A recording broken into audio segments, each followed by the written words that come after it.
भगवान विश्वकर्मा जयंती के इस अवसर पर इस पावन पवित्र प्रांगण में हमारे बीच में नरेंद्र जांगड़ा जी, निर्मल धनेरवाल जी, रामनिवास जी खरखोदा, दीपक जांगड़ा जी, मुकेश सैनी जी, हमारे वाइस चेयरमैन भाई बिट्टू जी, जयपाल राणा जी, नवीन जांगड़ा जी, सुरेंद्र लाल जांगड़ा जी, हमारे संस्था के प्रधान जगदीश जांगड़ा जी, रणवीर जांगड़ा जी, अशोक खिड़ोली जी, सुंदरलाल जांगड़ा जी, गरीब कल्याण संस्था के सभी पदाधिकारीगण, बलराज जांगड़ा जी, नरेश जांगड़ा जी, मनोज जी, संजीव जी, श्यामलाल जी, विजेंद्र जी, राजेश जी, सोमवीर पांचाल जी, भाई शक्ति ठेकेदार जी, नवीन जी और सम्मानित मंच को वंदन। और मेरे सामने भगवान विश्वकर्मा को मानने वाले, उनको जानने वाले, उनके आदर्शों पर चलने वाले सभी मेरे बड़े बुजुर्गों को, नौजवान साथियों को मेरी मातृशक्ति को चरण वंदन। आज हम भगवान विश्वकर्मा जी की जन्म जयंती मना रहे हैं, लेकिन उनकी जन्म जयंती मनाना तभी सफल होगा जब हम उनके दिखाए हुए रास्ते पर चलेंगे, उनके भावों को समझेंगे। जो उन्होंने रास्ता दिखाया है उस पर हमें हर हाल पर चलना होगा, तभी हम आगे बढ़ सकते हैं। मैं बात करूंगा प्रधान जी से शुरू। प्रधान जी ने कहा कि भाई 2 कमरों की बात करके गए थे, मैं भी बोल के गया था, मैं मना नहीं कर रहा, लेकिन उसके बाद 1 साल के बाद प्रधान जी मिलने आए मेरे को जी 2 दिन पहले कि भाई कार्यक्रम है। प्रधान जी, मैं आपको कह रहा हूँ स्पेशल, और किसी को नहीं कह रहा। अपना घर अपना ही होता है जी, दूसरा घर दूसरा ही होता है। 15 साल आप दूसरे घर में भी रहे हो, एक ईंट लगवाई हो तो बताओ जी। प्रधान जी, पहला खड़ा गाल में ध्यान मेरा आपके क्या नहीं है, बताओ। मैं जितना भी काम किया हो नहीं, पर 15 साल आप एक प्राइवेट घर में रहे हो, मैं नाम नहीं लेना चाहता, आपने भी सारा में बताओ, एक ईंट लगवाई हो तो। सरकार चाहे किसी की भी हो, लेकिन हल्के की असली सरकार होता है, हल्के का विधायक, चाहे सत्ता पक्ष का हो चाहे विपक्ष का हो, काम करवाना आना चाहिए। और आदमी के चेहरे से कुछ नहीं होता, आदमी के भाव पे सब कुछ होता है कि आदमी का भाव कैसा है, उसका स्वभाव कैसा है, उसके धर्म के प्रति आस्था कैसी है, वो हिंदुत्व में विश्वास रखता है कि नहीं रखता है, वो हमारे पूर्वजों की जो परंपराएं हैं, जो उनके सनातन के जो विचार हैं, उनको आगे बढ़ाने की कोई बात करता है कि नहीं करता है। भाई हम विपक्ष के उनके जरिया ना मस्जिद और मकबरे बनाने की बात नहीं करते, हम मंदिर बनाने की बात करते हैं, हम देवालय बनाने की बात करते हैं, हम गुरुकुल बनाने की बात करते हैं, हम गौशालाओं में सहयोग देने की बात करते हैं। तो आदमी के मन का भाव होना चाहिए। अगर मन का भाव ही सच्चा नहीं होगा तो फिर उसका कोई फायदा नहीं। अगर शांति सफेद कपड़ों में ही होती तो नमक भाई जख्म का काम नहीं करता, वो नमक घाव भरने का काम करता, घाव देने का काम नहीं करता। इसलिए अगर हमें सारथी बनना है तो भगवान कृष्ण की तरह बनो, सवार्थी तो भाई पूरी दुनिया है। सारथी का मतलब होता है कि जब ये पता हो कि भाई यहाँ पर 5 व्यक्ति हैं, लेकिन वो सच्चे और अच्छाई के लिए लड़ाई लड़ रहे हैं, तो वहां पे खड़ा होना ही साथ देना है, वहां पे खड़ा होना ही सारथी बनना है। एक छोटा सा वाक्य जरूर कहना चाहूंगा मैं। एक महाभारत की लड़ाई का किस्सा मेरे को याद आ गया, प्रधान जी ने याद दवा दिया, नहीं तो मेरे को कुछ याद दिखाई नहीं। यहाँ साथ और स्वार्थ की है बात है कि महाभारत की लड़ाई का अंदेशा था कि भाई महाभारत की अगर लड़ाई होती है तो इस युद्ध में जीतेगा कौन, क्योंकि धृतराष्ट्र पुत्र मोह में अंधे थे। जैसे आपने देखा होगा कि कई विपक्ष की पार्टी वाले लोग 2024 के चुनाव से पहले अंधे थे, उनको केवल अपने बेटों के अलावा कोई कुछ नहीं दिखाई देता था। लेकिन आप लोग अपने धर्म पे खड़े थे, सच्चाई और अच्छाई की लड़ाई लड़ रहे थे। तो धृतराष्ट्र ने कहा कि मैं मेरे बेटे दुर्योधन को राजा बनाना चाहता हूं, लेकिन राजा जब बनेगा जब युद्ध में पांडवों को हराएंगे। तो उस समय पे धृतराष्ट्र के रणनीतिकार होते थे विदुर। तो विदुर को राज दरबार में बुलाया कि भाई अगर युद्ध होता है तो इस युद्ध में क्या परिणाम रहेगा। तो विदुर ने कहा कि महाराज मैं एक ऐसे ज्योतिषी को जानता हूं जो युद्ध से पहले किसी युद्ध के घटनाक्रम का उसका परिणाम बता देता है।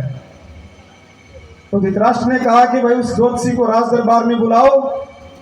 अगले दिन ज्योतिषी को राज दरबार में बुलाया गया। तो ज्योतिषी राज दरबार में आया, उसने दुर्योधन की जन्म कुंडली देखी। जन्म कुंडली देख करके ज्योतिषी ने कहा कि महाराज आज से ही आप युद्ध का शंखनाद कर दो, इस युद्ध में निश्चित रूप से ही कौरवों की विजय श्री होगी। क्योंकि उस समय पे धृतराष्ट्र राजा थे, उन्होंने युद्ध का शंखनाद कर दिया। और युद्ध का जब 8 दिन का अंतराल बीत जाता है तो कौरवों की लगभग 80% सेना मारी जा चुकी होती है। तो धृतराष्ट्र ने फिर चिंता जाहिर की कि भाई वो ज्योतिषी तो गलत भविष्यवाणी करके चला गया, उस ज्योतिषी को राज दरबार में बुलाया जाए, उसको मृत्यु दंड दिया जाएगा। वो राज दरबार में झूठ बोल करके गया। तो ये हमारे लिए धर्म का दरबार है। मैं जो कुछ कह के जाऊंगा मैं अभी यहीं पे करके जाऊंगा, किंतु परंतु नहीं करके जाऊंगा कि भाई अगले साल ये करूंगा। तो उस ज्योतिषी को फिर दोबारा बुलाया गया। तो ज्योतिषी से पूछा कि भाई आप 8 दिन पहले झूठ बोल करके गए थे कि इस युद्ध में कौरवों की जीत होगी, लेकिन यहाँ तो पांडव जीतते नजर आ रहे हैं।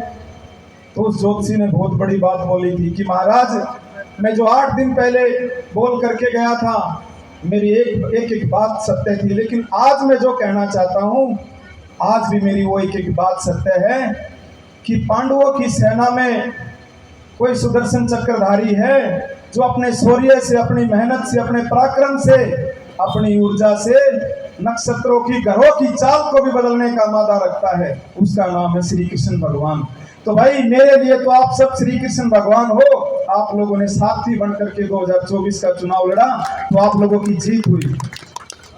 और जहां तक बात मंदिर की है तो भाई मेरा तो एक प्रण है कि मैं अपने वेतन का एक भी पैसा आज तक अपने घर पे नहीं लेके गया हूँ। तो इस मंदिर के कार्य के लिए 51,000 रुपये मैं अपनी तरफ से देता हूँ और आगे भी कोई कमी रहेगी उस कमी को भी पूरा करेंगे।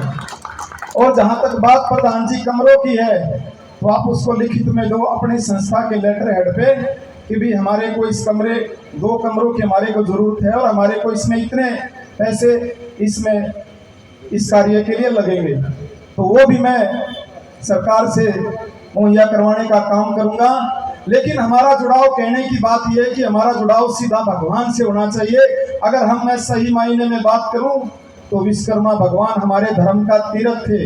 अगर मैं बात करूं तो विश्वकर्मा भगवान हमारे धर्म, हमारे त्याग का यज्ञ थे।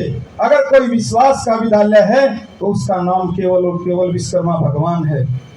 मेरे को इस एक चीज से, इससे एक और बात याद आ गई। अपनी एक ही छोटी सी बात करके अपनी बात को खत्म करूंगा कि एक राजा था क्योंकि भाषण हम रोज देते हैं, लेकिन जो हमारे जीवन में जो बातें काम आनी चाहिए हमने वो जरूर आगे बतानी चाहिए।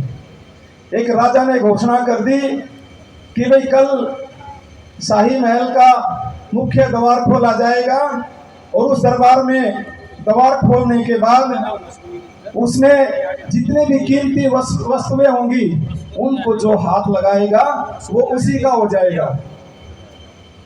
तो उन्होंने, महाराज ने ढिंडोरा पिटवा दिया कि भाई ऐसे ऐसे कार्यक्रम है, कल मुख्य महल का मुख्य गेट खोला जाएगा और जिसको जो चीज चाहिए वो उसको उस पे हाथ लगानी पड़ेगी, वो उसकी हो जाएगी। तो अगले दिन मुख्य द्वार खोल दिया गया। तो उससे पहले सब चर्चा कर रहे थे कि मैं जी सोने को हाथ लगाऊंगा वो सोना मेरा हो जाएगा, मैं चांदी को हाथ लगाऊंगा चांदी मेरी हो जाएगी, मैं ये दूध देने वाले पशु हैं इनको हाथ लगाऊंगा ये मेरे हो जाएंगे। अगले दिन दरबार का मुख्य गेट खोल दिया गया तो सब में भगदड़ मच रही थी। राजा ऊपर से बैठा सब कुछ देख रहा था, कोई किसी चीज को हाथ लगा रहा था, कोई किसी चीज को। लेकिन एक ऐसा व्यक्ति बुद्धिमान था, वो सीधा बिल्कुल आराम से गया और उसने राजा को हाथ लगा दिया। तो राजा को हाथ लगाने के बाद जो राजा की जितनी संपत्ति थी, जितना उसका साम्राज्य था, वो सारा एक व्यक्ति को हो गया और जिसने जिसको जो हाथ लगाया वो सारे खाली रह गए।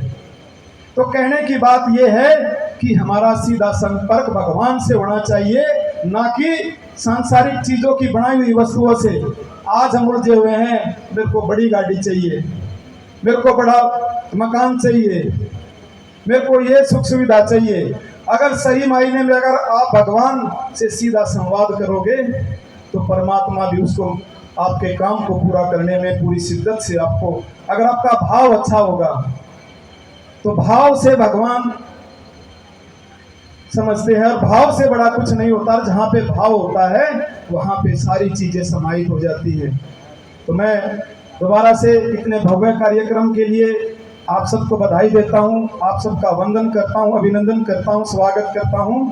भारत माता की जय, जय श्री राम, जय विश्वकर्मा भगवान की। आप सबका धन्यवाद।